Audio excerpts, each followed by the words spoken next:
Friends ఇప్పుడైన తర్వాత తెలుగు రాష్ట్రాల్లో ఘోర విషాదం అయితే చోటు చేసుకుంది. ఒకే కారణంతో 9 మంది కన్నుమూత. వివరాలు వీడియోలో తెలుసుకుందాం. వీడియో పూర్తిగా చూడండి. అలాగే తప్పకుండా లైక్ చేయండి. మరిన్ని అప్డేట్స్ కోసం ఛానల్ వెంటనే సబ్స్క్రైబ్ చేసుకోండి. ప్రభుత్వం నుంచి వచ్చే ముఖ్యమైన అప్డేట్స్ అన్ని కూడా ఎప్పటికప్పుడు మన ఛానల్ ద్వారా మీకు తెలియజేయడం జరుగుతుంది. అలా వీడియోని ఒక లైక్ చేశారంటే మరింత మందికి సమాచారం చేరుతుంది. ఇంక వివరాల్లోకి వెళ్ళిపోదాం. తెలుగు రాష్ట్రాల్లో ఘోర విషాదం చోటు చేసుకుంది. ఒకే కారణంతో ఒకే రోజు 9 మంది మృతి చెందారు. వివరాలు చూస్తే తెలుగు రాష్ట్రాల్లో ఈ రోజు అంటే జూన్ 8, 2025 తారీఖున తీవ్ర విషాదకర సంఘటనలు చోటు చేసుకున్నాయి.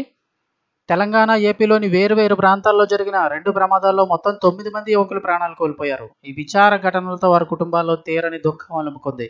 ఈ ఘటనలకు సంబంధించి పూర్తి వివరాలకు వెళ్తే తెలంగాణలోని జయశంకర్ భూపాలపల్లి జిల్లాలో గోదావరి నదిపై ఉన్న మేడిగడ్డ బ్యారేజ్ వద్ద శనివారం స్నానానికి వెళ్లి గల్లంతైన 6 యువకుల మృతదేహాలు లభ్యమయ్యాయి. మృతులను మధుసూదన్, పి శివమనోజ్, రక్షిత్, అలాగే కర్నాల సాగర్, రామ్ చరణ్, పి రాహుల్గా గుర్తించారు. చనిపోయిన వారంతా అంబటిపల్లి, కొర్లకుంట గ్రామాలకు చెందిన ఒకే కుటుంబానికి చెందిన బంధువులుగా గుర్తించారు.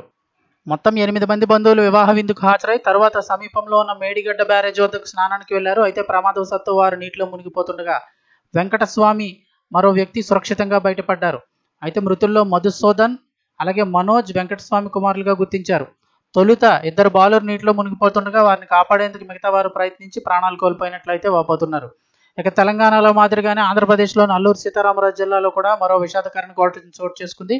డుంబ్రిగూడ మండలం గుంటసీమలోని ఓ చెరువులో ఈతకు వెళ్లి 3 10వ తరగతి విద్యార్థులు నీట మునిగి మరణించారు. మృతులను కె సుశాంత్, జి భానుతేజ, అలాగే సాయి కిరణ్గా గుర్తించారు.